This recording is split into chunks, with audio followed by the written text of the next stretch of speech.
พากันไปแล้วบ่เขาสุกิมไปแล้วเนาะไปแล้วเนาะสุดก่อนน่ะเนาะสุดนั้นไปไสเนาะไปเขาสุกิมวัดนครสมชายนั่นแหมสุดนั้นไปหยังฮะบ่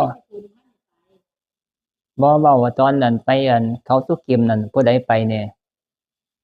แม่แอมก็ได้ไปอยู่บ่อาตมาไปกับไผตอนนั้นก็เอารถตู้ตัวละไปบ่แม่นเต็มรถตู้พุ่นรถตู้แต่ว่าไปทุกคันอ้อ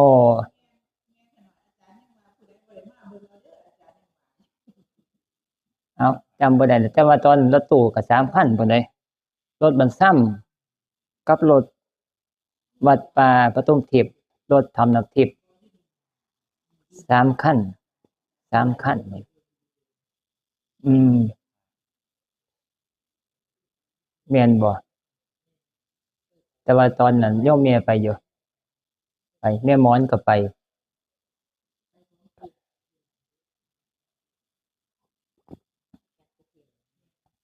วัดอันนั้นวัดนั้นวัดเขาสุกิมเขาสุกิมมันก็อยู่ติดทะเลตอนนั้นก็ไปหั้นก็ไปทะเลไปทะเลโชไอ้ฝั่งของอิหยังของทางไหนหลงแหละคนละฝั่งทางของอันจังหวัดจันทบุรีติดทะเลไปหั้นก็ไปทะเลตอนนั้นอยากไปเขาก็พ่อใหญ่นนท์แหละขับรถตอนนั้นที่ว่าเว้าว่าตาซั้นควันออกเทิงดากอันดำปี๊ๆอยู่นั่นรถตู้เลานั่นขี่นำก้นเราอย่าขี่นำก้นเราเด้อว่าซั่นเพราะว่ามันควันดำไงง่องใส่รถคันอื่นนะตอนนั้นเห็นบ่ไปอ๋อแม่แอมบ่ทันไปจังค่อยไปเลือกรายการเอามีเขาสุกิมกับอิหยังเกาะเขาคิดจะกูดเขาคิดจะกูดแต่มาก็บ่ทันไปเขาคิดจะกูดน่ะมันสิขี่รถเหมารถเขาเจ้าขึ้นไปเอารถจอดไว้เทิงหลุมเขาเจ้าก็สิมีรถโดยสาร2แถวนำส่งประมาณ200ต่อเที่ยวประมาณนี้มั้งประมาณนี้แหละคล้ายๆกับไปอิหยังอยู่เชียงใหม่ที่ขึ้นดอยภูบ่แม่นของครูบาศรีวิชัยนั่นนะพระธาตุดอยสุเทพน่ะนั่นน่ะก็ไปจอดรถไว้เทิงหลุมบัดเขาเจ้าก็มีรถ2แถวพาขึ้นพวกพื้นที่เขาเจ้าเฮ็ดพอได้คนในพื้นที่ได้มีรายได้ส่วนหนึ่งอีกส่วนหนึ่งก็ยังค่อยเฮ็ดให้ผู้ที่บ่เคยขับรถขึ้นภูเขาขึ้นที่สูงยังค่อยบ่เสี่ยงจังซั้นนะเขาเจ้าก็มีการอันแนวนั้นนะส่วนมากก็เมื่อเขาเจ้าเฮ็ดแนวนี้ไปหม้องใดก็ดีเขาบ่ให้เอารถขึ้นไปเขาเจ้าให้พวกคนในพื้นที่มีหม้องทำมาหากินนะเอาไปมาก็อันนี้แม่นแท้ดอยอ่างขางบ่แม่นแม่ดอยอิหยังก็ดอยอ่างขางล่ะเว้ยดอยอ่างขางนี่ขึ้นบ่ได้ดอกถ้าเราไปขึ้นรถคือขี่ขึ้นทางอันนั้นขับบ่ได้ดอกแต่มาเบิ่งคนจังเราฝากเรายากแรงผู้ที่จะไปขึ้นฮอดขึ้นมันก็สิเสี่ยงต่อการตกลงภูนั่นนะมันชันแรงแต่มาเคยไปแล้วดอยอ่างขางบ่แม่นมีอิหยังก็อยู่ดอยอ่างขางนี่บ่ที่มันมีสวนนั่นนะสวนสวนดอกไม้นั่นนะดอยอิหยังอาตมาไปทุดงค์ตอนนั้นไปมาน่ะไปทุดงค์ไป2เทื่อ3เทื่อล่ะตอนมานี่ย่างมาตั้งแต่เวียงแหงฮะแม่นประมาณนั้นล่ะมันอิหยังเกาะฮะก็ดอยอ่างขางน่ะเว้ยก็ดอยอ่างขางนี่ล่ะแม่นดอยอ่างขางนี่แหละตอนนี้เขามีโค้งหลายแรงขึ้นบ่ได้ตอนลงก็ยังลงยากอะนะแม่นเขาเจ้าต้องอาศัยเพราะมีข่าวรถลงทางโค้งมันโค้งหักศอกมันขึ้นใส่เกียร์บ่ถูกก็มีปัญหาน่ะ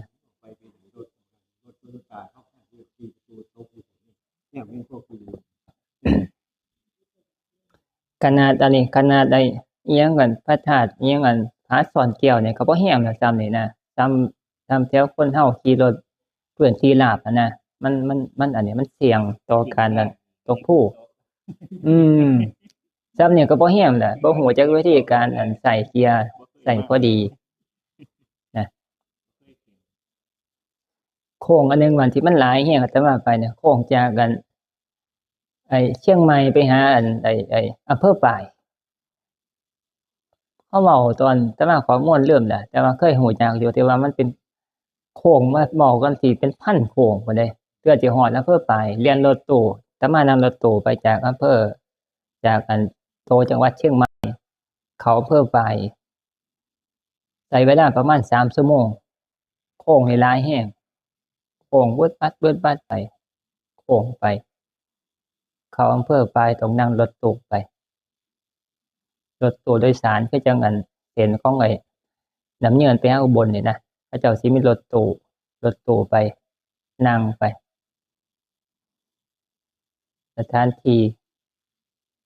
ไปเที่ยวเชียงใหม่นะหมายถึงว่าโค้งมันหลายนะเฮาบ่เคยไปนะคันบ่อันนี้เขาเจ้าบ่ให้เอารถขึ้นภูความหมายนะใช้รถโดยสารที่เขาเจ้ามีบริการจะค่อยบ่เสี่ยงมันบ่คือความคิดของเฮานะไปฮอดแล้วมีความคิดลังเลสงสัยอยู่หม้องโค้งก็เปิดโอกาสให้เกิดความเสี่ยงตกภูแล้วนะมันต้องใจมันต้องเต็มร้อยนะอย่าไปย้านอย่าไปลังเลสงสัย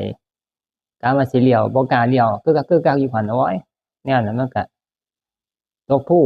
นะภูทางข้างมันชันลงไปจนฮอดเป็นบักหลายเมตรหลายเมตร20 30 70เป็น100ก็มีเมตรตกลงไป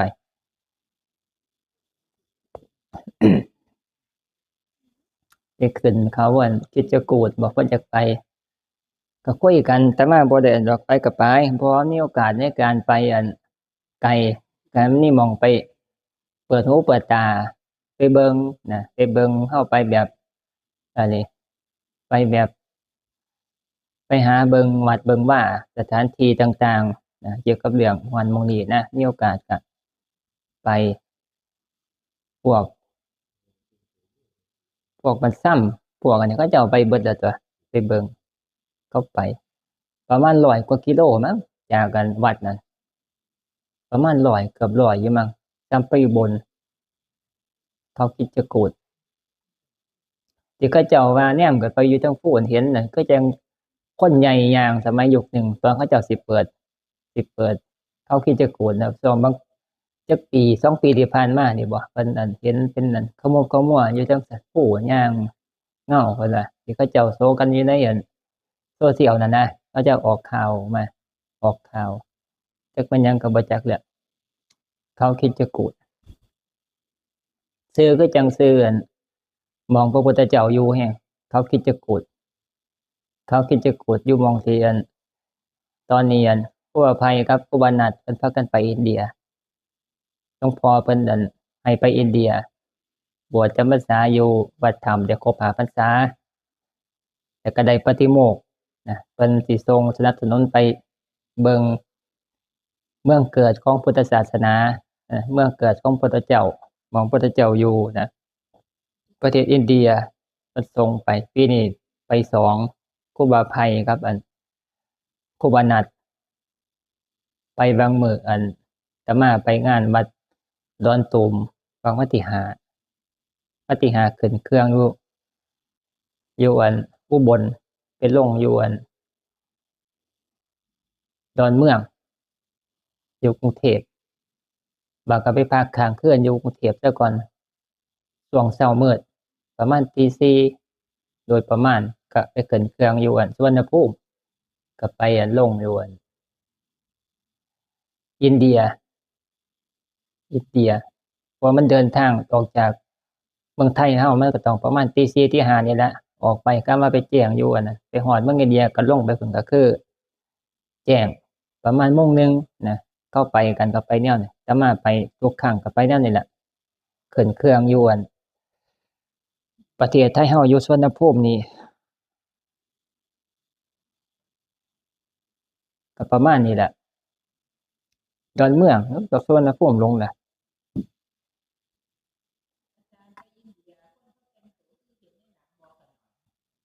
ฮะก็ ในหนังหอยใส่เข้ามาอยู่ในหนังจะเรื่องใดบาดนี้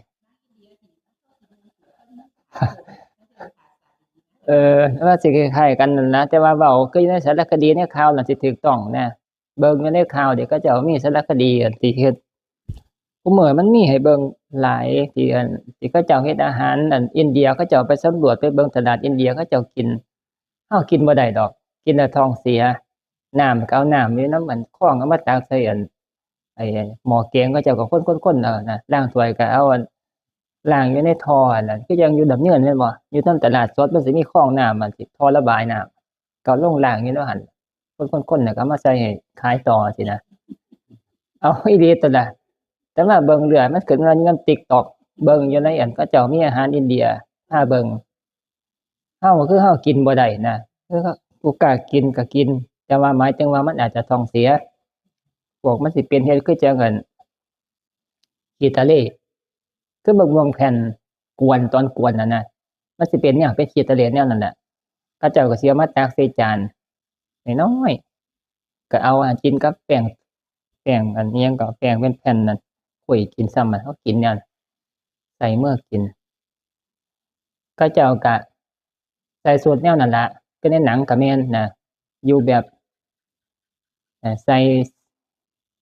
อันนี้มีแนวติดหูดังจังซั่นนะคือโสคืออันสร้อยผู้หญิงว่าผู้หญิงเขาเจ้าเมืองอินเดียเมืองพุทธเจ้าแต่ว่ามาคิดเบิ่งอันคืออ่านประวัติครั้งสมัยพุทธกาลกับคุมื้อนี้คิดภาพบ่ออกพุทธศาสนาของอันเมืองอินเดียคุมื้อนี้บ่คือสมัยยุคเก่าคนเขาเจ้าบ่ได้นับถือพุทธศาสนาแบบคือสมัยครั้งที่ว่าครั้งสมัยพุทธเจ้าเพิ่นนั่นเผยแผ่ศาสนาคือเพิ่นตรัสรู้แล้วก็เผยแผ่พุทธศาสนานะมาอ่านภาพแล้วก็มาคิดเบิ่งกับอันตำนานหรือว่าประวัตินี่มาเทียบกับคุมื้อนี้คนละอย่างกันเลยนะคนละอย่างกันเลยคุมื้อเขาเจ้านับถือพวกศาสนาพราหมณ์พวกฮินดูต่างๆพวกหมู่นี้นะนับถือศาสนานี่ส่วนพุทธแท้ๆนี่จะมีวัดมีว่าคือบ้านเฮาประเทศไทยนี่บ่มีแล้วมีแต่ว่าไปประเทศไทยเฮานี่ไปซื้อที่นะหม้องที่สำคัญไว้แล้วก็พระไทยไปอยู่จังซี้นะคนประเทศเขาเจ้านี่สิมาบวชปฏิบัติคือจังอันคือเราเห็นอยู่ในประเทศไทยเฮานี่แทบสิบ่มีเลยใช้คำว่าแทบบ่มีแทบสิหาบ่ได้บ่มีแนวนี้นะบัดมาอ่านประวัติจากอยู่ในอันประวัติพระพุทธเจ้าแต่กี้เขาเจ้าออกบวชได้ฟังธรรมจากพระพุทธเจ้าจากพระสงฆ์จากสาวกต่างๆเขาเจ้าก็มีศรัทธาออกบวชจังซี้นะมาเกิดเบิ่งจังซี่ก็เปลี่ยนไปคนละแบบเลยเพราะว่าศาสนาพุทธของเฮานี่มันเปลี่ยนผ่านมาเจริญเสื่อ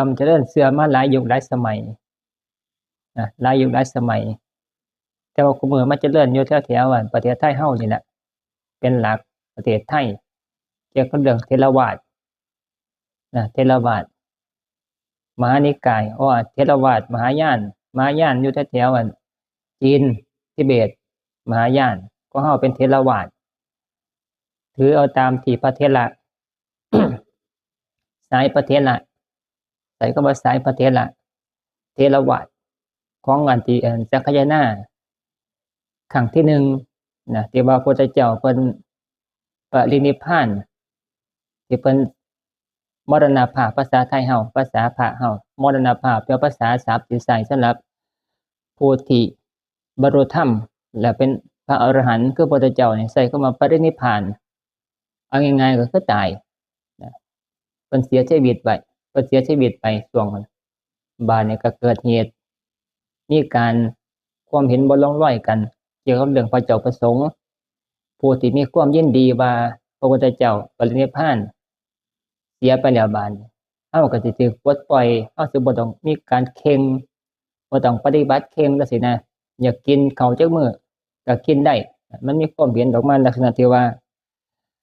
เป็นเชิงลบเฮ็ดให้ศาสนานี่เสื่อมเสียผู้ที่บ่อยากปฏิบัตินะเห็นพระพุทธเจ้าปรินิพพานมรณะไปแล้วก็ดีใจหลังจากที่มหาเถระครูบาอาจารย์มหาเถระมีการทำชาปนกิจหรือว่าเผาสรีระร่างของพระพุทธเจ้าแล้วก็มีการนัดทำสังฆทานกันลอยกองทำวินัยภาษาบ้านเฮาเอาง่ายๆเทียบเคียงก็คือกฎหมายร่างกฎหมายขึ้นมาใหม่ในการบังคับใช้กับประชากรของคนนะให้เกิดเป็นระเบียบขึ้นมาแต่ว่าตัวนี้ใส่เข้ามาสังฆทานขึ้นลอยกองทำวินัยนะขอปฏิบัติธรรมวินัยสำหรับพระภิกษุในพุทธศาสนาอันใดถูกอันใดผิดอันใดควรเฮ็ดอันใดบ่ควรเฮ็ดจังซี่นะสังฆทานเอาธรรมะคำสอนพระพุทธเจ้าเอามากล่าวแล้วก็ลอยกองขึ้นมาตัวใดถูกตัวใดผิดจังซี่นะบ่ให้บอกคลุมเครือเอาจากที่เป็นคำสอนพระพุทธเจ้าที่เพิ่นเว้ามาเลยนะเอามาเว้าคุยกันผู้ใดเคยได้อยู่ได้ฟังธรรมจากพระพุทธเจ้าอยู่หม้องใดก็ตั้งพุทธาวิปัสสนาขึ้นมาถกกันจริงบ่ได้ยินได้ฟังอยู่ไสพระเจ้าก็ลอยไว้จำไว้ตอนนั้นจำเอามีการตั้งพุทธาวิปัสสนาพุทธาก็คือการถามนะถามข้อสงสัยถามข้อสงสัยเกี่ยวกับเรื่องธรรมพระพุทธเจ้านะตั้งเป็นกระทู้ขึ้นมาให้ผู้ที่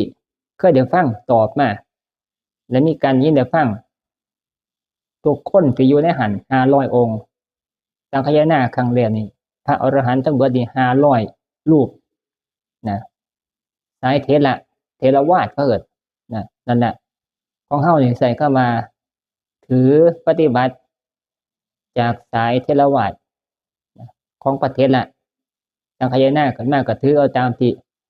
สังฆทานครั้งนั้นมาเป็นข้อปฏิบัติธรรมแล้วก็วินัยต่างๆเอาตามนั้นนะบ่ตัดออก บ่ตัดคำสอนพระพุทธเจ้าออกเด็กน้อยก็บ่ตัดเอาตามที่เพิ่นเว้าเป๊ะเลยนะบ่ตัดออกบ่หย่อนเอาตามนั้นเป็นหลักเลยแต่ว่าสายมหายานนี่เขาเจ้าสิเอามาปรับปรุงแก้ไขใหม่เขาเจ้าก็ส่วนที่บ่จำเป็นเขาเจ้าก็บ่เอานะเขาบ่ถือเข่งนะบ่ถือเข่งเห็นบ่ลงจีนต่างๆแถวทิเบตเขาเจ้าเป็นสายมหายานนะเฮ็ดเป็นญาณใหญ่เอิ้นมหายานเนี่ยหมายถึงว่าใหญ่ญาณใหญ่ของเฮานี่หีนยานญาณเล็กเถรวาทของเฮานี่แต่ว่าสายมหายานเนี่ยเขาเจ้าหลายเด้อบัดจำนวนสมาชิกแล้วก็พระภิกษุที่มาเป็นถือว่าเป็นพระภิกษุนั่นที่ออกบวชเขาก็บักหลายหนึ่งเขาเจ้าบ่ได้ถือเข่งจังซี่นะเขาเจ้าก็เฮ็ดได้ง่ายเป็นสายที่บำเพ็ญบารมีเป็นพระโพธิสัตว์จังซี่นะถือศีลแค่4ข้อโดยประมาณนะแล้วแต่เขาเจ้าสิว่าเอานะบางครั้งก็ห่มนะคือพระไว้แต่ก็ได้ทำพิธีนะเขาเอาแบบมาบำเพ็ญบารมีนะบ่ได้เฝ้าที่บรรลุธรรมเป็นอรหันต์จังซี่นะสายบารมีสายบำเพ็ญไปเรื่อยๆกินเจแน่ก็เว้าไปมหายาน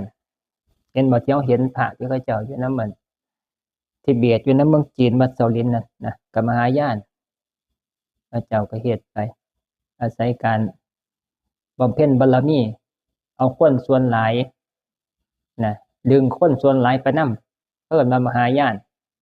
นะบ่ได้ว่าสิพ้นผู้เดียวบ่ได้ว่าสิเป็นอรหันต์แล้วก็สิฟ้าวพ้นไปผู้เดียวจังซี่นะพระเจ้าสิคอยเฮ็ดไปเฮ็ดความดีไปถึงแน่ผิดแน่เฮ็ดไปอาศัยการดึงคนขึ้นญาณนะญาณเนี่ยหมายถึงว่าภาชนะที่นำคนออกจากทุกข์จังซี่นะสมมุติให้ฟังนะอาศัยการเอาคนไปหลายๆไปนำกันหลายๆมหายานเฮาหีนยานญาณเล็กก็เฮาญาณน้อยญาณเอาเจ้าของให้พ้นทุกข์นะเอาเจ้าของพ้นทุกข์นะเป็นหลัก แล้วก็เคร่งครัดตามธรรมวินัยจังซี่นะ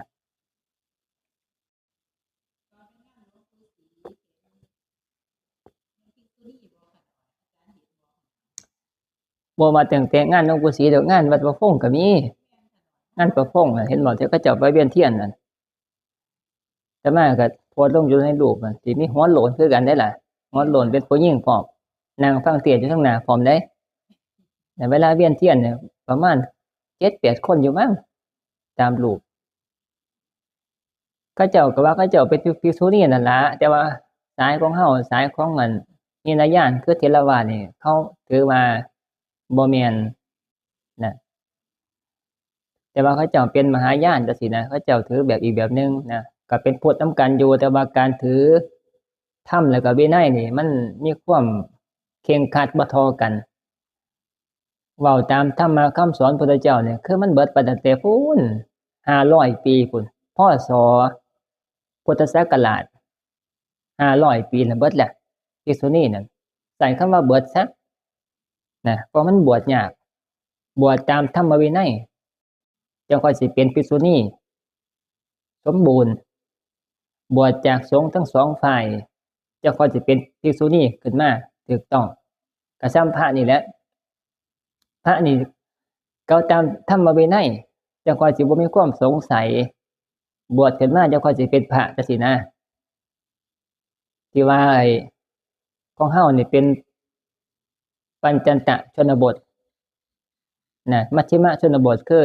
ชนบทที่อยู่ในชมพูทวีปอยู่เมืองอินเดียของเฮาเป็นปัจจันตชนบทปลายแดนนอกเขตที่เป็นเมืองหลักของพุทธศาสนาคืออินเดียนะปกติของเฮานี่บวช5คนผู้จะมาบวชเป็นพระนี่ต้องอาศัยหมู่สงฆ์5คนนั่งหัตถบาตนะอุปัชฌาย์นำอุปัชฌาย์ผู้หนึ่งประสงค์ก็5รูปสวดให้ยติจะค่อยจะเป็นพระภิกษุขึ้นมากันสิเอา2บ่ได้เอา3ก็บ่ได้ต้องครบเต็ม5นะ5แต่ว่ากันอยู่อินเดียเนี่ยเพิ่นให้เอา10พื้นที่ที่มันเป็นพื้นที่สมบูรณ์อุดมสมบูรณ์เกินมัชฌิมชนบทคืออยู่หม่องจุดหลักของพุทธศาสนามันมีพระมีหยังต่างๆหลายนะต้องเอา10ของเฮาน่ะมันขาดแคลนปัจจชนบทปลายแดนเอา5รูปนะแต่ว่าเฮาบาดนะคณะสงฆ์เพิ่นเฮ็ดไว้เพื่อบาดเอา10บาดกูมื้อนี้เอา10เลยต้อง10แต่ว่าเว้าตามธรรมวินัยนี่5รูปเพราะว่าเฮาถือว่าเป็นชนบทปลายแดนปัญจตชนบท5รูปสามารถสวดยติบวชได้ตามธรรมวินัยแต่ว่าบาดนี้เฮาคณะสงฆ์มันปกครองโดยพรบสงฆ์แล้วก็มีสมเด็จพระสังฆราชพระเจ้าก็ปรับปรุงขึ้นมาแต่ว่าในส่วนนี้มันก็เฮ็ดเกินไว้เนี่ยก็บ่ผิดก็ดีอยู่แต่ว่าคันเว้าตามธรรมวินัยนะตรงเป๊ะนี่มันก็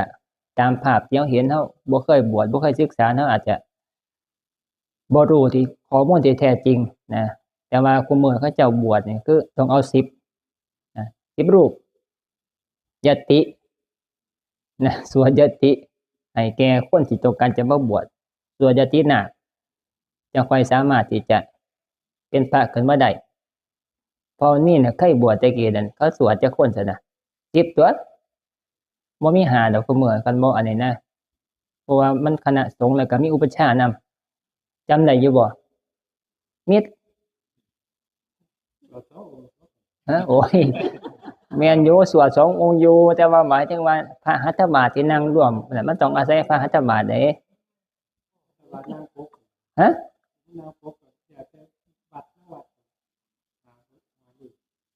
บ่5รูปคุมื้อเขาเจ้าบ่ให้เด้บ่มีเด้ฮะ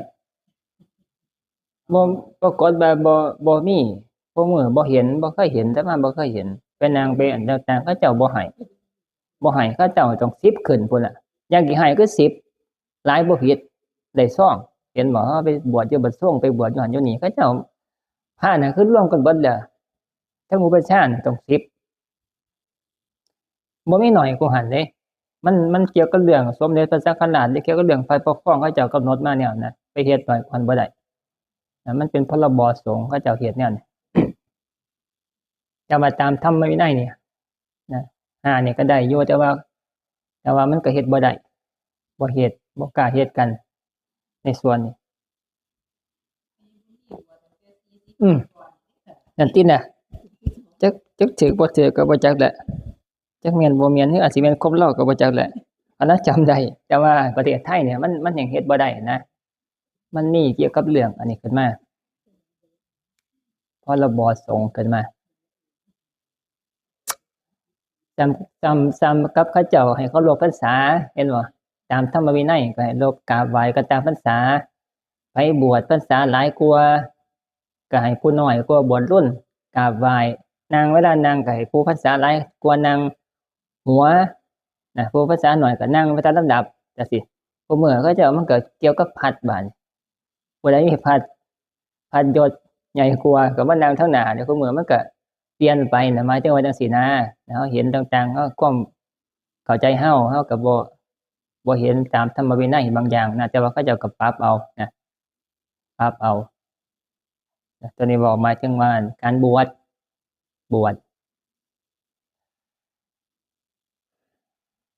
ไปเบิ่งอินเดียไปแล้วก็เมื่อยขี่รถเมื่อยรถเขาเจ้าเนี่ยแล่นโอ้ยกันบ้านเฮาชนกันตายขี่บ่ไหวดอกแต่ว่ามันยังคนขี่สวนกันบ่มีกฎระเบียบนะแล้วแต่สิเสี่ยงสิสวนกันแต่ผู้ขับเขาเจ้าให้ขับเก่งไปเฮาก็รีบรถออกปึ๊บเบิ่งอยู่ในคลิปก็ฮู้จักนะบ้านเฮานี่โอ้ยเห็นแล้วปวดหัวเลยบีบแตรฮ้องกากๆๆใส่กันเขาบ่ได้เครียดบ่ได้ตีกันเด้บ้านเฮาว่ายิงกันเฉยไปบีบแตรใส่กันบอกก็ซื่อว่านั่นบอกทางกันซื่อๆนะแต่นะก็ไล่ตีกันฆ่ากันบ้านเขาเจ้าน่ะขับรถอยู่เต็มอยู่นำถนนนั่นแกนี่บีบฮ้องเต็มอยู่เดี๋ยวก็เป๊กๆๆๆๆมาเป็นมันบ่นอยู่เขาเจ้าก็เฉยเป็นเรื่องธรรมดาใส่แกตามอันนี้นะตามที่รถมันเฮ็ดมาให้นะเหตุเขาบ่ได้ปิดกันบ่ได้ตีกันเลยเด้บ้านเขาเจ้านะแนวนั้นนะเขาเจ้าแต่ละประเพณีแต่ละหม้องก็บ่คือกันนะบ่คือกันกินง่ายกินแบบอันนี้อาตมาไปตอนนั้นไปตอนปี66บ่อยู่นี่ล่าสุดไปที่หมอจุฑาทิพย์ ปี66นั่นไปช่วงเดือนนั้นธันวาหูดับแล้วก็ไปพอดีไปหูข้างเดียวแต่ว่าก็โอ้ยเขาเว้ากันบ่ยินปานใดเว้ยหูดับพอดีไปจำได้วันที่5หมอจุฑาทิพย์แล้วโพสต์อันนี้มาอาตมาก็เว้ากับเราอยู่เราฮู้แต่ฮู้จักว่าหั่น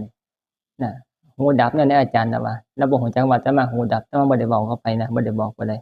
ตอนนั้นถึงวันที่5พอดียังจำได้อยู่ถึงวันพอน่ะนะนั่งนั่นนี่แหละทำวัดแล้วก็บอกก็ไม่ออกไปประมาณ15นาทีงูข้างหัวดับปึ๊บไปเลยง่วงไปเลยบ้านก็บ่ได้ไปรักษาบ้านนี่ก็ไปอินเดียเฉยวันที่5นี่หูดับวันที่17 16นี่เดินทางไปกรุงเทพไปนอนอยู่กรุงเทพคืนหนึ่งอยู่มูลนิธิมูลนิธิของสาธารณบูชานะมันมีหม้องให้รับรองพระภิกษุนะห้องนอนอย่างดีหม้องปฏิบัติธรรมห้องนอนหลายห้องอยู่แถวสุขุมวิทตรงเลย ฮะมายาจะมีนั่นน่ะประมาณนั้นน่ะมันมีหลายมูลนิธินะของของเฮาของสายบูชาของเฮาอยู่กรุงเทพเขาเจ้าคันมีพระครูบาอาจารย์ไปก็ติดต่อเขาเจ้าให้ไปพักหม้องนอนหม้องอยู่นั่นแบบดีได้แหละเป็นห้องเป็นห้องเขาเจ้าเฮ็ดให้หม้องปฏิบัติธรรมห้องประมาณนี้แหละมีห้องส่วนตัวห้องร่วมนะมีแอร์พร้อมห้องน้ำแบบดีในกรุงเทพเขาเจ้ามีเงินเขาเจ้าก็เฮ็ดแบบต้อนรับนะ2ชั้น3ชั้นตึกห้องโรงอาหารนะเขาเจ้าเฮ็ดพวกเขาเจ้าอยู่กรุงเทพนะเขาเจ้านะเขาเจ้าเฮ็ดสายของครูบาอาจารย์เฮานะพระกรรมฐานเวลาเขาเจ้าก็สินิมนต์ครูบาอาจารย์ทั้งเฮาเห็นบ่ไปแสดงธรรม พวกกรุงเทพก็พากันมาเข้าคอร์สจังซี่นะเทื่อละ3มื้อ5มื้อแล้วแต่สิจัดไปก็นิมนต์ครูบาอาจารย์จากทางประเทศละสายโพงเฮาไปพาทำสมาธิพาทำวัดเทศน์ให้ฟังจังซี่นะเห็นบ่ที่เพิ่นนิมนต์หลวงพ่อมาทำไปเรื่อยๆทุกปีนั่นมีหลายมูลนิธิเด้มูลนิธิมายาควรจะมีมูลนิธิอิหยังของ จังหวัดกาญของอันไอ้พระมิสุโอะเก่านั่นเขาเจ้าเฮ็ดไว้นะก็ใหญ่คือกันญาติโยมพวกกรุงเทพเขาเจ้าอยากปฏิบัติ แต่ว่าเขาเจ้าบ่มีเวลาเขาเจ้าก็อาศัยเวลาไปลงสมัครทะเบียนไว้เข้าคอร์สแม่เข้าคอร์สนะฮอดเวลาเขาก็เจ้าก็ต้องว่างมาปฏิบัติจะมาเฮ็ดคือเฮาบ่ได้เด้ ฮอดวันพระนี่ก็สิมาปฏิบัตินี่บ่ได้เวลามันบ่ตรงกันกับวันพระเขาเจ้าทำงานน่ะนะความหมายน่ะนะเฮ็ดงานมันก็สิเป็นเรื่องเอาตามวันพระหยุดบ่ได้คือไม่แอมก็พอมีนห่วยมันเป็นงานส่วนตัวอิสระถือว่าโชคดีหลายแล้วเด้นี่พอวันพระมาอยากเซาก็เซาพากมาจำศีลปฏิบัติธรรมโชคดีหลายแล้วพวกกรุงเทพเขาเจ้าเฮ็ดบ่ได้มันเป็นงานบางครั้งก็เป็นลูกน้องเขาเจ้าบ่ได้เป็นเจ้านายจังซี่บางครั้งก็เป็นเจ้านายอยู่ก็ต้องไปเบิ่งลูกน้องจังซี่นะคันวันธรรมดาก็สิมาปฏิบัติธรรมเป็นคืนเป็นหยังต่างๆสิก็บ่ได้เขาเจ้าต้องทำมาหากินเขาเจ้าก็อาศัยการนั้นไปลงทะเบียนเข้าคอร์สเอาเป็นระยะตามที่มูลนิธิเขาเจ้าตั้งเข้าคอร์สเป็นช่วงนะเขาเจ้าก็อาศัยช่วงนั้นนะไปปฏิบัติไปนอนปฏิบัติทำวัดสวดมนต์คือกันเฮานี่แหละทำวัดแปลแล้วก็ครูบาอาจารย์พานั่งสมาธิแล้วก็เทศน์ให้ฟังแต่ว่าตัวอย่างจงกรมนี่มีหม้องหลายอย่างบ่นี่อาตมาบ่แน่ใจพื้นที่กรุงเทพเพิ่นน้อยสิพาย่างโค้งได้อยู่บ่ย่างในห้องเอาย่างในห้องเอานะปกติมันก็ต้องมีครบแหละเดินจงกรมนั่งสมาธิฟังเทศน์ทำวัดเนี่ยมันต้องมีครบอิริยาบถยืนเดินนั่งนอนจังซี่นะแต่เฮามันย่างอ้อมผู้ไปเลยอ้อมผู้เห็นบ่ว่าไปหยังดงกระเบาเลยย่างอ้อมมันแม่น้ำโขงเลาะแหะแม่น้ำโขงได้ยินแต่ว่าไม่เป่าเนี่ยเกือบเป็นลมไม่เป่าแล้วคนอ้วนแน่นะเกือบจะมาสิ2กิโลอยู่บ่จักคือ แม่นอยู่บ่แม่แอมเกือบ2กิโลอยู่เนาะได้บ่แต่มาคิดว่าอยู่โอ้ยผู้ใดเนาะแม่เป่ากับโยมต้อยแต่มาว่าย้านไม่ได้นั่งข้างทางอยู่บ่จักคือคิดว่านะย่างอาตมาบ่คิดว่าสิย่างไกลปานนั้นไปแต่กี้มันย่างไปฮอดหม้องแม่น้ำโขงไปโค้งไปทางขวาหน่อยหนึ่งก็ย่างลบขึ้นเมื่อหม้องเก่าตัวนี้เพิ่นไปย่างอ้อมวนเลยบาดเกี่ยวไปทางทิศตะเวนตกเกี่ยวมาโค้งมาเลยนะระยะเวลานี่ก็ประมาณระยะทางประมาณ2กิโลเมตร พวกบ่เคยย่างไปย่างไปโซ่ไปได้แต่ว่าดีแต่ว่ามันยามมื้อเช้าก็ยามบ่ายๆแดดออกเนี่ยแต่มาย้านมันพากันนั่งเซลอยู่ดอกคืออันนี้มันย่างแต่เช้ามืดนะมันแดดบ่ทันออกปานใดมันบ่ทันออกมันหนาวนำมันก็พอได้ย่างพอได้มีโขงนำแน่มีแม่น้ำโขงเบิ่งเฮ็ดให้จิตใจมีความแช่มชื่นม่วนไปนำเพลินไปนำก็เรื่องความเมื่อยไปแน่หลวงพ่อนั่นสิเป็นมหาอยู่บ่จักคือเท่านั้นสิเราพาย่างก็นิมนต์มาเป็นพิธีกร พิธีกรแล้วก็เว้าดีของเราอยู่แต่ว่ามันก็เป็นอีกแบบนึงมันบ่คือสายปฏิบัตินั่นเว้าหลายแหน่จักหน่อยฮะก็พูดโอ้ยสิไปมอมจะได้เฒ่าบ่แฮงแล้วรับพรรษาหลายเนี่ยได้รับพรรษาหลายกว่าอาตมาพุ่นเด้เกือบ30พุ่นมั้งพุ่นไหนไปหาเว้าเจ้าของมอมอยู่หั่นเฒ่าบ่แฮงน่ะสิ50ปูน50กว่าแล้วเลานั่น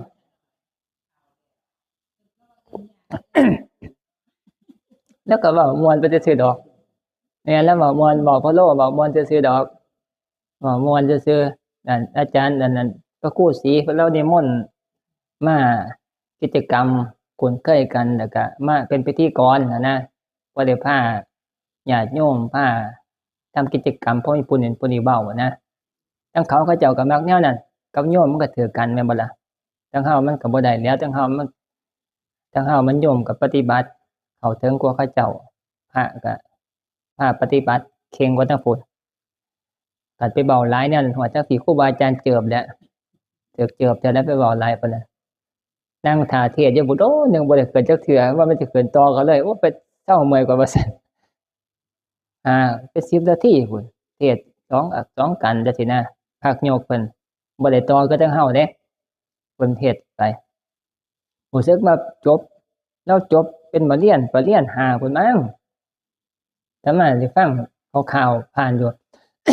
จำบ่ได้ชัดเจนแต่ว่ารู้สึกว่าสิเป็นอันมหาประโยคพุ่นนะแล้วเว้านะคนดูเว้าไปจะได้ไปย่างไปฮอดโซนทางอันทิศตะเวนตกพุ่นสิโค้งมาน่ะจอดก่อนแล้วว่าอุ้ยเห็นบ่พระธาตุเพิ่นว่าพระธาตุอีหยังอันเห็นแต่ปลายแหลมปิดๆอยู่แม่น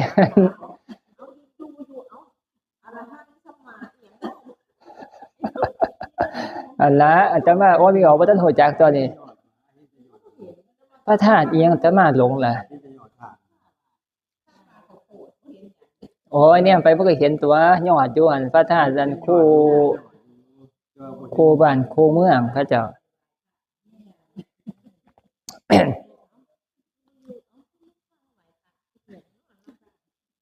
เพิ่นไหว้พระธาตุตัวผ้าไหว้ผ้านี่ไหว้พระธาตุนะเพราะว่าเฮาบ่ได้ไป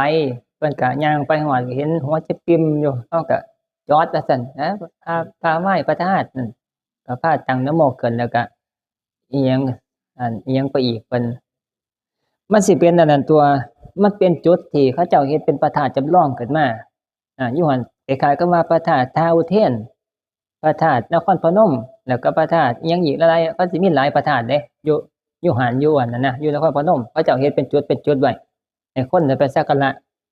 กราบไหว้จุดนั้นบ้างจุดนี้บ้างนะตอนนั้นเป็นพระธาตุเฮรัญญิกมีสักอย่างแต่มาลงนะมันสิมีอยู่ในจุดแผนที่ในการนั้นแต่มาเบิ่งอยู่แผนที่ที่ให้ไปกราบไหว้ของอัน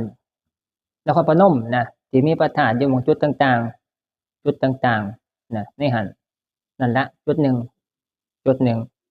เป็นพระธาตุจำลองขึ้นมาแต่ว่าที่มันเป็นจุดที่ใหญ่แท้ๆคือพระธาตุนครพนมนะพระธาตุพนมน่ะเป็นจุดที่เป็นจุดใหญ่จุดหลักส่วนอื่นเขาเจ้าเฮ็ดเสริมขึ้นมาให้มันมีหม้องไปกราบไปไหว้หลายหม้องนะเขาเจ้าก็เอาอันพระบรมสารีริกธาตุของพระพุทธเจ้าบ้างพระอรหันต์บ้างไปไว้นะให้มันเป็นอันนั้นเขาก็จำลองเป็นแบบคืออย่างของอันพระธาตุพนมนั่นล่ะขึ้นมานะนั่นล่ะเป็นหม้องกราบไหว้แล้วย่างไปฮอดแล้วก็เห็นแล้วก็จอดแล้วว่าเดี๋ยวสิพาไหว้อันนี้เพิ่นว่าเฮาก็เว้าไปมีเอาทั้งถ่ายบ่ฮู้จักตินี่เว้าไปนำปลาพักบัวคิดว่าแต่ไหว้พักบัวตินี่ฟังเว้านั่นเด้อไหว้พักบัวไหว้ปลากระโพดไปซั่นติโอ้ยแนวบ่เห็นฮอดยอดมันห่างจากเฮาประมาณ2กิโล3กิโลอยู่มั้งก็บ่หลายประมาณ3กิโลอยู่บ่จักคือแนมเห็นปลายยอด นั่นล่ะโค้งมาไป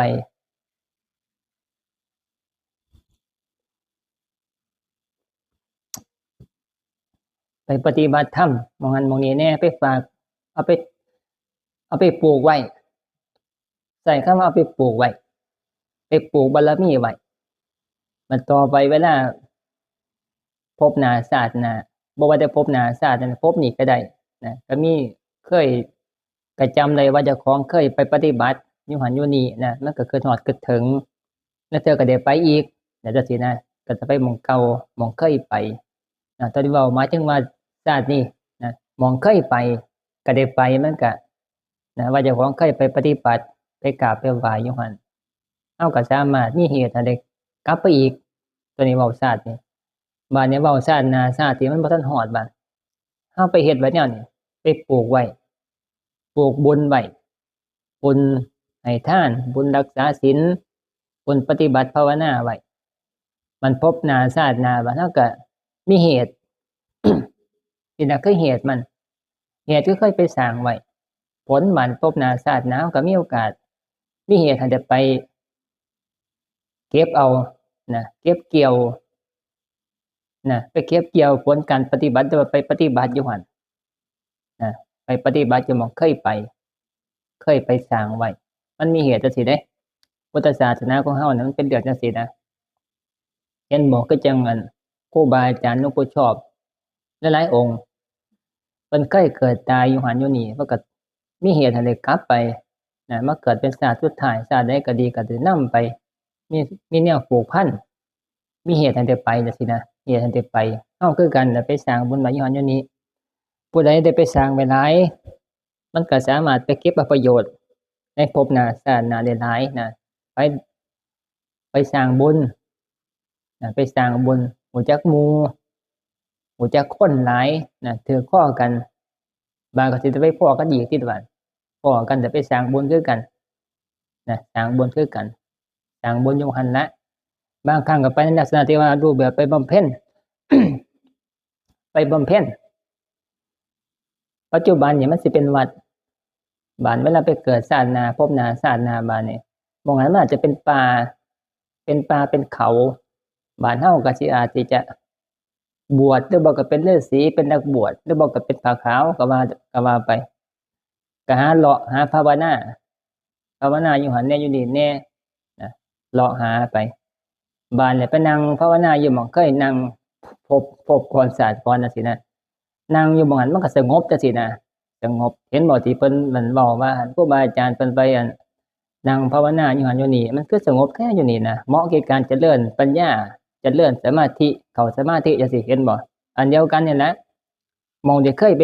สร้างไว้ไปนั่งสมาธิไปฟังเทศน์เฮาไปเฮ็ดอยู่หม้องเก่ามันมีของเก่าอยู่นะเฮาก็นั่งมันก็สงบอยู่หั่นจังซี่อยู่นี่นะเป็นแนวนี้นะแต่ละหม้องบ่คือกันเด้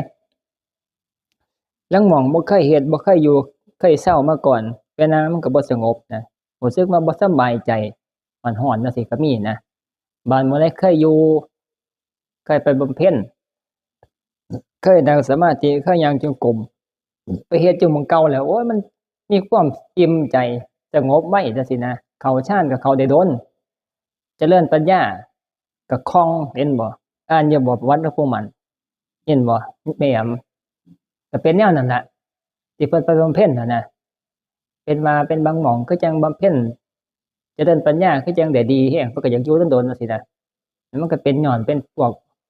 หม้องเคยอยู่เคยเซามาก่อนจังซี่นะไปแนวนี้แต่ว่าเฮาไปบำเพ็ญ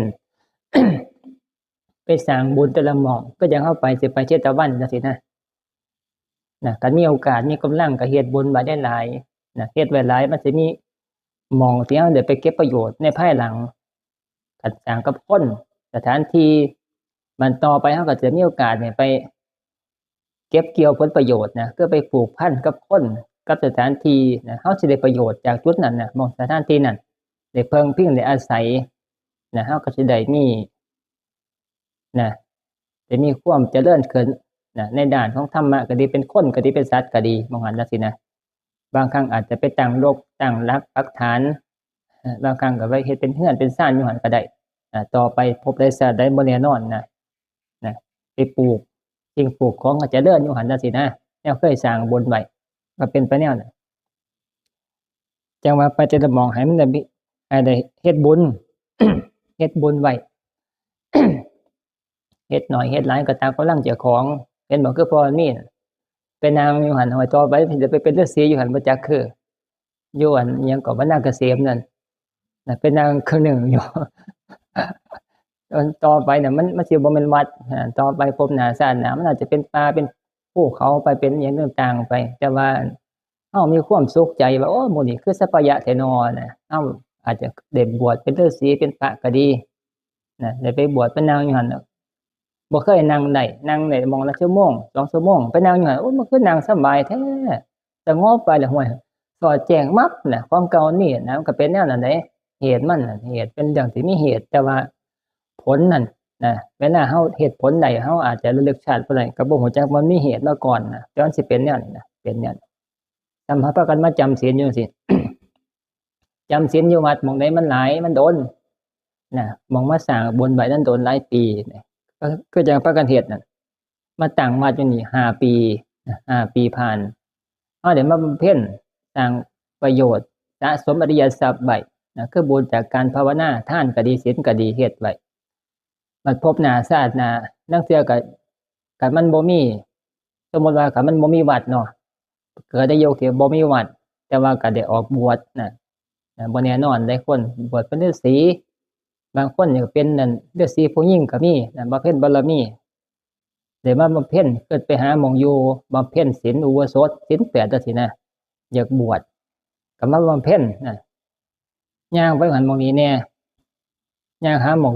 เฮ็ดกระต๊อบเขาเอิ้น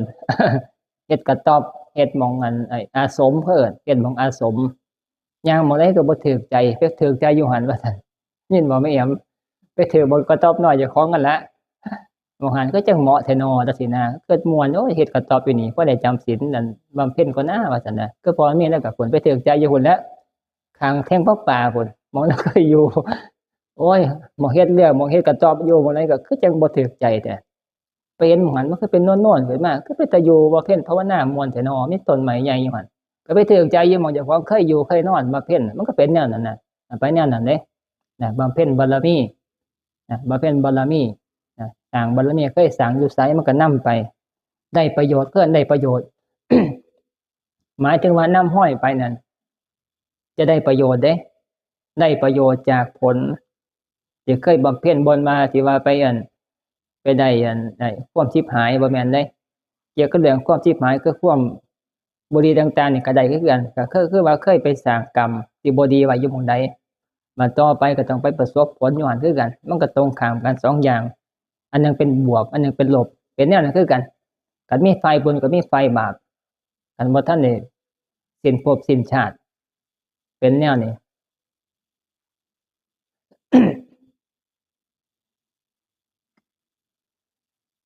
เอาง่ายๆก็คือหลวงปู่ชานั้นเพิ่นก็มีบุญบารมีสร้างอยู่หั่นอยู่วัดประพงษ์เกิดตายอยู่หั่นหลายภพหลายชาติบวชก็มีเป็นคนก็มีนะบัดสุดท้ายมันก็มาสร้างวัดอยู่วัดประพงษ์แต่มันก็เป็นแนวนั้นนะเขาเจ้าก็รักษาไว้ให้หม้องหันผู้ใดมาอยู่ก็บ่ได้ของไผของมันจังซี่นะมันก็เป็นไปแนวนี้เพราะว่าเคยสร้างเหตุไว้ก่อนเคยสร้างบุญไว้ก่อนเคยบวชบ้างเคยเกิดเป็นคนบ้างอยู่หั่นตายเกิดอยู่หั่นนะเวลาบัดสุดท้ายภพสุดท้ายชาติสุดท้ายเพิ่นก็ได้กลับมาอยู่หม้องมันเคยอยู่เคยเศร้านะสร้างเพิ่นว่าต้องบ่ฟ้องขึ้นมาก็เป็นแนวนั้นทุกคนก็เป็นแนวนี้แหละจังว่าเขาก็สร้างบุญไว้หลายๆหม้องนะสิมีความได้รับประโยชน์จากสถานที่ต่างๆมีหลากหลายจังซี่นะไปหม้องไหนไปประเทศใดไปจังหวัดใดก็มีแต่หมู่จังซี่นะเคยไปสร้างก็เป็นหมู่ไว้ก็เป็นแนวนี้เคยไปสร้างบารมีเคยไปจำศีลนำกันเคยไปทำวัดไปซอยกับข้าวไปฟังเทศน์ต่างๆนะไปเกิดพบหน้าชาติหน้าก็จังพี่น้องกันเห็นหน้ากันก็เว้าม่วนกันจังซี่นะม่วนแล้วก็มีความสุขซอยเหลือกันคันเฮาเคยซอยเหลือสร้างประโยชน์นำกันในชาตินี้ชาติหน้าเขาเจ้าก็มาซอยเฮาอยู่หั่นจังซี่นะไปหันคือจังเขาเจ้าซอยเหลือเฮาดีแท้บางครั้งก็ตกทุกข์ได้ยากนะไปเขาเจ้าเห็นเฮาเขาเจ้าก็โอ๊ยเห็นเขาเจ้าก็ดีใจเขาเจ้าอยากซอยเฮาจังซี่นะเอิ้นไปกินข้าวเอิ้นไปพักไปอาศัยนำจังซี่นะแล้วเขาเจ้าโอบอุ้มเฮาพวกเคยสร้างบุญสร้างศีลนำกันมันก็เป็นไปแนวนี้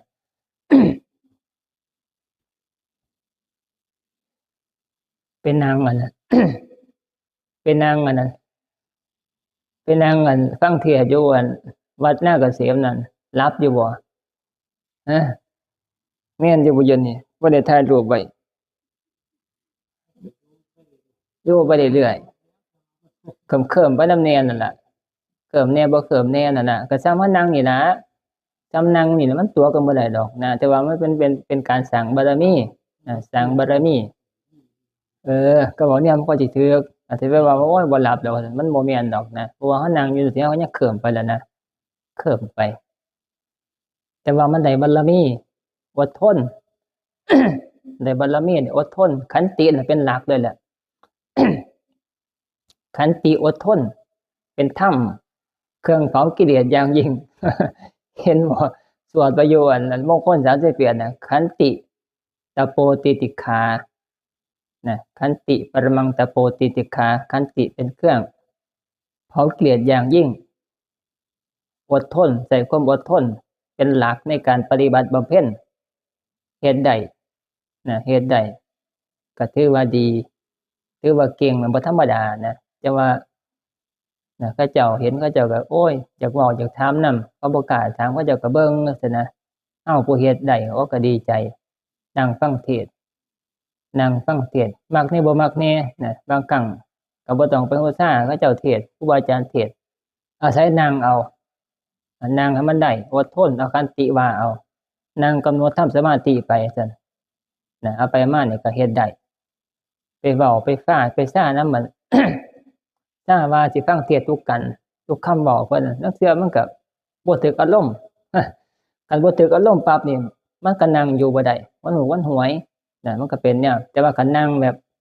อาศัยนั่งกำหนดฝึกสติไปนะฝึกสมาธิไปนำนั่นตอนนั้นมันสิทนบ่ต้องไปดีใจเสียใจกับอันที่เพิ่นเว้าเพิ่นเทศน์จังซี่นะได้ยินก็ฟังบ่ได้ยินก็สติไปเบิ่งสติไปนะกับความเจ็บปวดตัวนี้มันสิทนนะเพราะว่าคันเราฟังเทศน์มันสิมีผู้เว้าม่วนเว้าบ่ม่วนจังซี่นะเว้าจังซี่ก็เว้าแรงจังซี่ก็เว้าร้าย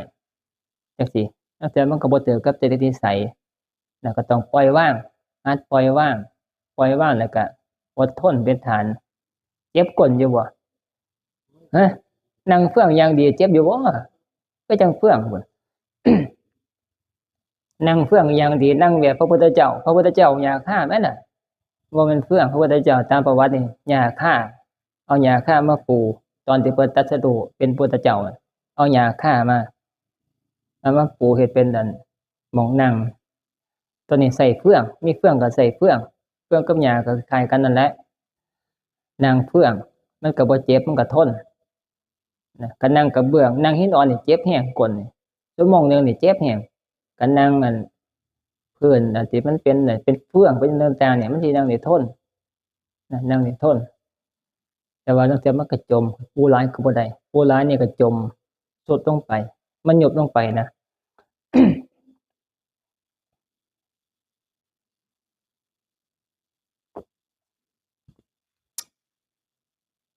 นั่งได้ไม่ออกก็เจ้าก็ไปเฮ็ดคือกันว่าอยู่ว่าอันมันเปื่อยเขาเจ้าเฮ็ดได้ที่แรกว่าสิเอามาคุยอยู่หั่นตอนนี้สิคุยมีออกฟังคุยใส่มีออกอยู่ไปมาเนี่ยคุยบ่ได้เลยเขาเจ้าก็เฮ็ดได้ต่างคนก็ต่างเฮ็ดได้นะเฮ็ดได้ต่างคนก็ต่างปฏิบัติเฮ็ดฝึกหัดอดทนบ่เฮ็ดนั่นล่ะจังว่าสิฮะ นั่นแหละ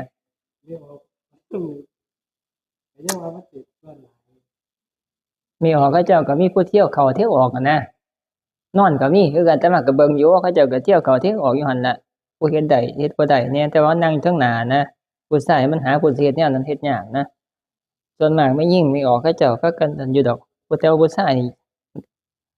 หายากนะผู้ที่ปฏิบัติแบบว่าอดทนเฮ็ดได้แนวนั้นนะส่วนมากก็บ่ปานใดเอาออกนะจังว่ามันเด่นขึ้นมาก็เฮ็ดได้มันก็เป็นกำลังใจเจ้าของได้ปฏิบัติเพิ่งการปฏิบัติว่าครั้งหนึงเฮ็ดได้เห็นบ่ยอมต่อยแล้วโพสต์ Facebook แล้วก็ดีใจของเราอยู่เว้ยครั้งแรกในชีวิตแล้วว่ะครั้งแรกในชีวิตที่เฮ็ดได้นะแต่กี้ก็เฟื่ออยู่ไปประพงแน่ประพงแล้วก็เฟื่อได้จัก เที่ยงคืนนี่ก็พอแห้งแล้วทุ่มเที่ยงคืนนี่โอ๊ยลอยแล้วก็ไปของเราไปหาหลับหานอนไปมาอยู่นี่แล้วก็ตื่นดึกนะก็บ่ได้พาอยู่ดึกจนสอดแจ้งนะก็อยู่ก็อาศัยไปพัก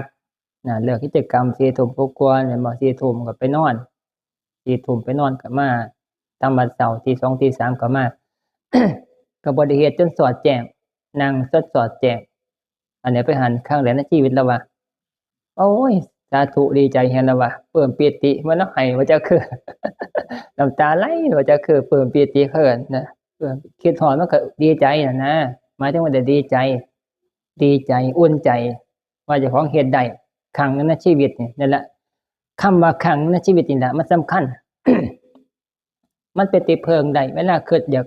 ระลึกถึงบุญถึงกุศลที่เคยทำนะมันสิมาฮอดตัวนี้ปั๊บเลยของเฮ็ดยากแลกมาด้วยคนลำบากอดทนต่างๆมันเกิดเข้ามาปั๊บโลดนะบุญมีน้ำหนักเป็นบุญใหญ่บุญปฏิบัติเนี่ยไปคิดเรื่องให้ทานมองหันมองนี้แน่มันก็ธรรมดาก็เกิดได้อยู่เกิดถึงอยู่แต่ว่าเวลามันเกิดอันเฮาความคิดที่เป็นอกุศลถ้าเกิดจะมาเว้ามื้อเช้านะ เวลามันเกิดถึงก้าวขับขันมาเนี่ยเศร้าหมองมากของใจของเฮานะ เกิดตั้งบาปตั้งกรรมเคยสร้างไว้มันเกิดขึ้นมาเองมันน่ะนะเกิดความคิดที่ว่าเคยเฮ็ดผิดศีลอยู่หันแน่เคยถูกอยู่หันอยู่นี่แน่หรือบอกว่าเกิดเป็นห่วงเกิดเป็นห่วงในสิ่งของต่างๆจิตใจก็เศร้าหมองในเมื่อหูจักว่าจิตใจเศร้าหมองแล้วบัดก็มีความคิดว่าอย่าเกิดหาบุญอะไรอันหนึ่งมาเอามาปัดไล่ความคิดที่เป็นอกุศลเข้าใจบ่อ่างก่อนคือเป็นสิ่งที่บ่ดีอารมณ์ที่บ่ดีคันบ่ไล่ออกมันก็ค้างอยู่ในใจคันเศร้าหมองนี่แนวนั้นบาดคันเจ้าของก็ฮู้จักอยู่ว่าคันเศร้าหมองแนวนั้นปั๊บคันเกิดลมหายตายไปตอนนั้นมันก็ตกต่ำบ่สามารถไปสวรรค์ได้บ่สามารถกลับมาเกิดเป็นคนได้ก็ไปเกิดเป็นสัตว์ประเภทที่มันต่ำกว่ามนุษย์ไปมันเศร้าหมองนะ บาดในเมื่อเฮาฮู้จักจังซี่บาดก็ต้องการเอาบุญไปซอยเอาคิดเอาอารมณ์ของที่เคยสร้างบุญไว้เอาไปทับเอาเป็นไล่ความคิดที่เป็นอกุศลนั่นความคิดที่เศร้าหมองนั่นให้มันหนีไปบาดไปคิดเรื่องทานเกิดได้อยู่มันก็บ่สามารถเป็นไล่อารมณ์ความคิดที่เป็นอกุศลได้โดยง่ายเกิดได้อยู่มันก็บ่หนักแน่นซะบ่หนักแน่นไล่บ่ได้ก็ยังฆ่าของที่เป็นอกุศลอยู่เป็นห่วงนำสิ่งต่างๆอะไรอย่าฝ่าไปเด้ออย่าฝ่าไปหยังเด้อสินะคือเศร้าหมองคิดเรื่องบุญมีบุญอยู่เคยให้ใส่บาตรอยู่สินะก็เกิดได้อยู่มันยังบ่ซึ้งในอารมณ์บุญน่ะนะมันก็เป็นไรอารมณ์ที่มันเป็นนั่นความคิดอกุศลบ่ได้บาดมาเกิดสิ่งที่มันเป็นบุญที่มันหนักแน่น เกิดถึงบุญที่เจ้าของได้ปฏิบัติก็เป็นนางทั้งเทศจดสอดแจ้งที่เฮ็ดได้โดยยากแหลกมันด้วยความอดทนเจ็บดากก็แหลกมาบ่ซั่นมันก็เกิดได้ปั๊บมันก็มาเกาะอยู่กับตัวนี้ทันทีความคิดที่เศร้าหมองที่เกิดเป็นห่วงอย่างต่างๆมันก็ถูกดับไปโดยอารมณ์ที่เป็นกุศลมันก็ไปมาฆ่าอยู่ที่อารมณ์ที่เป็นกุศลคือความคิดเดียวว่าเจ้าของได้ปฏิบัติธรรมได้นั่งฟังเทศน์จดสอดแจ้งเป็นสิ่งที่เฮ็ดได้โดยยากคนอื่นก็เฮ็ดได้โดยยากแต่ว่าเฮาเฮ็ดได้ครั้งหนึ่งหรือบ่ก็2ครั้งในชีวิตจังซี่นะมันก็ดีใจมันก็มาจ่ออยู่กับอารมณ์ตัวนี้มันก็เป็นกุศลบาดมันก็คันมันถึงคราวเวลาจะต้องละจากโลกนี้ไปมันก็อารมณ์ตัวนี้เป็นเกาะเกี่ยวอยู่มันก็ไปสู่สวรรค์หรือบ่ก็กลับมาเกิดเป็นคนได้โดยง่ายตัวนี้ก็ไปเนี่ย ตัวนี้ว่าหมายถึงว่าเวลาต้องการจะคิดนะมันคิดได้โดยง่ายแล้วก็มีความหนักแน่นคงทนอยู่ได้เพราะว่ามันเป็นความจริงที่เฮาเฮ็ดได้แล้วก็แลกมาด้วยความทุกข์สารพัดอย่างเห็นหมอปรุ่นจนเอวเคล็ดเอวโค้งไป เกิดไปถึงจุดนี้กูเฮ็ดยากลำบากปานนี้เกิดเอากูก็สิได้บุญหลายตัวจังซี่นะเฮ็ดเอาว่าซั่นจนเอวหักไปเลยมันก็เกิดได้มันเป็นแนวนี้ได้เอาลองไปถ้าสังเกตเบิ่งโลดก็บ่เชื่อแต่มาว่า อันจะได้เฮ็ดยากๆอันเฮ็ดได้มันสิเกิดได้โดยไวคิดได้โดยไวแล้วก็หนักแน่นพร้อมอยู่ดนพร้อมอยู่ดนแล้วก็มั่นใจได้พร้อมเพราะมันมีธรรมะพระพุทธเจ้าเพิ่นเว้าไว้เฮาได้ฟังผ่านจากตำราบางจากครูบาอาจารย์บอกว่าพระพุทธเจ้าเพิ่นเว้าไว้จังซี่มันก็รับกันกับบัดธรรมพระพุทธเจ้ายืนยันอีกบัดเฮาก็มั่นใจก็เพียงแค่ว่า คำบอกของคนซื่อๆนี่แต่ว่าสิ่งนี้เป็นสิ่งที่ถูกสิ่งนี้เป็นบุญเฮาก็เชื่ออยู่แต่ว่าคันมันมีธรรมะพระพุทธเจ้าที่เพิ่นเว้าจากปากเพิ่นที่เฮาฟังจากธรรมะจากหนังสือบ้างจากครูบาอาจารย์บ้างย้ำว่านี่เป็นคำสอนพระพุทธเจ้าโดยตรงเฮาให้มั่นใจไปอีกรับรองไปอีกรับรองในธรรมที่เฮาได้ปฏิบัติมาว่าเฮานั่งปฏิบัตินี่อดทนทุกข์อยู่แต่ว่าเฮาเฮ็ดได้นี่มาเป็นบุญเพิ่นว่าเป็นบุญเฮาก็มั่นใจได้เฮาก็สามารถบ่ค้างแข้งสงสัยในสิ่งที่เฮ็ดบางครั้งกันผู้ใดบ่ได้ บ่ได้เคยฟังบ่ได้เคยฟังธรรมะพุทธเจ้าบ่ได้ศึกษาบ่มีข้อมูลจังซี่มันก็สงสัยเด้แม่นบ่นอจังซี่เฮ็ดไปมันแม่นบ่นอจังซี่มันก็มีความลังเลสงสัยเพิ่นว่าเป็นบุญเฮ็ดได้เป็นบุญอีหลีบ่นอจังซี่มันสงสัยมันบ่ลงใจ 100% แต่ว่าบาดในเมื่อได้ฟัง ข้อมูลมาจากหลายหม่องนะว่าคำเว้าจังซี่พระพุทธเจ้าเว้าอีหลีพระเจ้าประสงค์ครูบาอาจารย์ผู้หมั่นบูชาก็บอกมาแนวนี้นะพระสงฆ์ก็บอกต่อบัดเอาก็ไปเทียบเคียงกับสิ่งที่เฮาเฮ็ด ที่เฮาเฮ็ดบัดมันก็รับกันมันก็ตรงกันแม่นอีหลีว่าเฮาเฮ็ดเนี่ยเป็นบุญอีหลีนะเฮาก็มั่นใจในเมื่อมั่นใจแล้วบัดมันก็100%บ่มีความสงสัยที่เฮาเฮ็ดนะเฮาก็มั่นใจว่าเป็นบุญคันยืนในอารมณ์ตัวนี้ได้มันก็ไปสู่สวรรค์สุคติแท้นะแน่นอนเฮาก็มั่นใจได้นะเฮาก็ฝากใจไว้กับจุดนั้นอารมณ์ตัวนั้นได้นะมันก็มั่นคงแล้วก็แน่นอนความหมายเป็นจังซี่นะแน่นอนกับธรรมะพระพุทธเจ้าความหมายนะ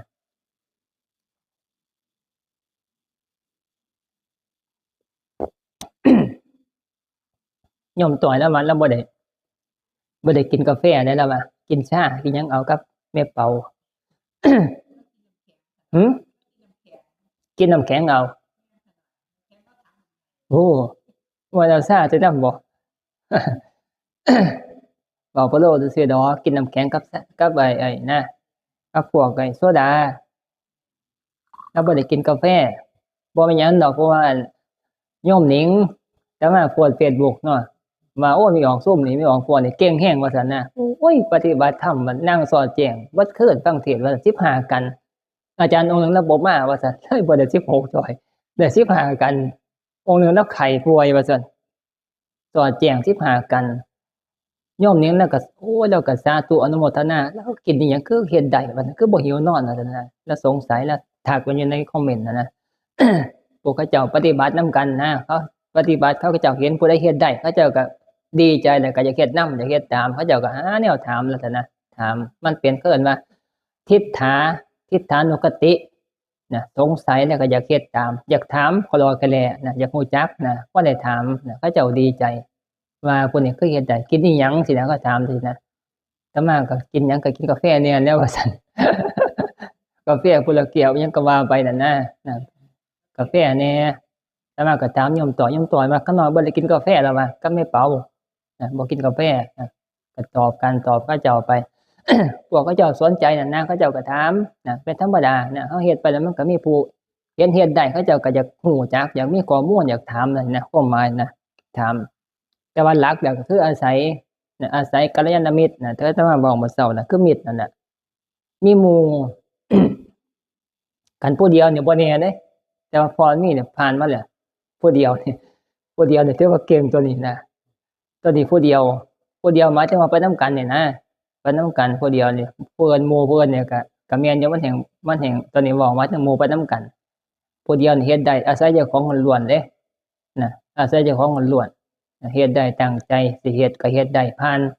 แต่ว่าไปนำกันบาดหลายคนบาดนี่นะคือว่าจังเว้าเหมือนเสาโยมต่อยนี่คันผู้เดียวนี่เฮ็ดบ่ได้เด้ผู้เดียวนี่ไปนอนแล้ว แต่ว่าอาศัยกัลยาณมิตรคือมิตรสหายนี่แหละไปนำกันเป็นตัวดึงซอยเขาเอิ้นว่ามิตรดีมิตรแท้มิตรเทียมเขาเอิ้นมิตรแท้มิตรในทางธรรมภาษานี่ก็คือว่ากัลยาณมิตรในทางธรรมเป็นเพื่อนเป็นมิตรสิพาเอิ้นหยัง สิพาดึงกันไปสู่หนทางแห่งความเจริญเป็นผู้ที่ปฏิบัติเข้มแข็งมันก็ดึงผู้อ่อนอินทรีย์อ่อนขึ้นไปนำได้ให้ครบหมู่มิตรแนวนี้เฮาสิมีความเจริญขึ้นไปเรื่อยๆคันไปคบกับมิตรที่บ่เข้มแข็งเฮาก็สิคอยบ่เข้มแข็งปานเขาเจ้าเขาเจ้าก็ปะ4 ทุ่มแล้วมันสิเป็นไข้เด้อนี่จังซี่นะเขาชวนไปนำกันก็ไปนำเขาเด้เป็นแนวนี้แต่ว่าคันมีหมู่ที่เขาเจ้าอยากปฏิบัติพาอยู่มื้อนี้สอดแจ้งนะว่าซั่นพานั่งอดทนเอาเพิ่นเดียวเดี๋ยวก็ค่อยเมื่อนอนอยู่เฮือนเขาเจ้าก็เว้าเนี่ยนี่คือกัลยาณมิตรผู้ที่พาปฏิบัติไปสู่ความเจริญในทางธรรมก็เฮ็ดนำกันเอาไปมานี่ก็เพื่อไปมาผู้อินทรีย์อ่อนบารมีอ่อนอินทรีย์อ่อนเห็นผู้ที่มีบารมีหลายกว่าเข้มแข็งกว่าก็อาศัยมิตรนี่นะเป็นตัวนำพาเหตุบางครั้งก็คิดว่าโอ้ยย้านเสียเหลี่ยม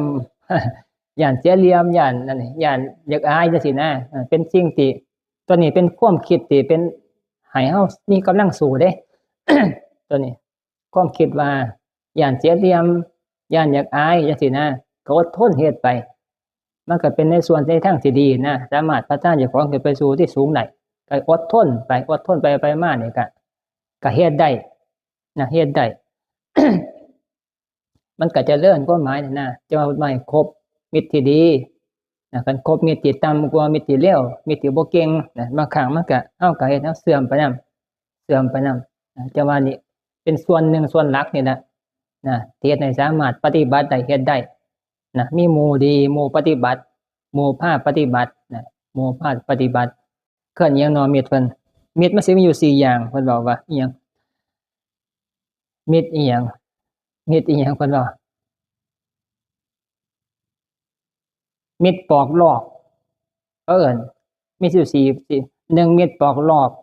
2มิตรเก่งแต่เว้า3มิตรประจบ4มิตรพาไปสู่ความเสื่อมตัวนี้คือมิตรในลักษณะมิตรเทียมนะภาษาธรรมะพุทธเจ้ามิตรเทียม1คือมิตรมิตรปอกลอก2มิตรดีแต่เว้า3มิตรประจบ4มิตรนำพาไปสู่ความเสื่อมนะตรงกันข้ามบันที่มิตรดีก็คือ1ก็คืออีหยังเพิ่นว่าที่ตรงข้ามกันกับมิตรใดมิตรปอกลอกก็คือมิตรช่วยเหลือยามทุกข์ยามยากนะนี่มิตรแท้มิตรช่วยเหลือเวลาตกทุกข์ได้ยากมิตรดีเขาเจ้าก็มาช่วยเหลือเฮานะบ่ได้ที่มันยามลำบากนะเกินมิตรแท้ อันที่2บาดนะบ่ได้ดีแต่เว้านะบ่ดีแต่เว้าช่วยเหลือแล้วก็เว้าพาเฮ็ดพาปฏิบัตินะพาเฮ็ดพาทำบ่ได้ดีแต่เว้าแล้วก็บ่ได้ประจบอันที่3นะก็เว้าให้เว้าจริงเว้าอิหยังให้มันเกิดกำลังใจต่างๆสุดท้ายก็ที่4ก็คือนำพาที่ทางที่เป็นประโยชน์นะพาที่ทางที่เป็นประโยชน์ที่มันเจริญที่มันเสื่อมเนี่ยก็บอกโทษให้ฟังสินะ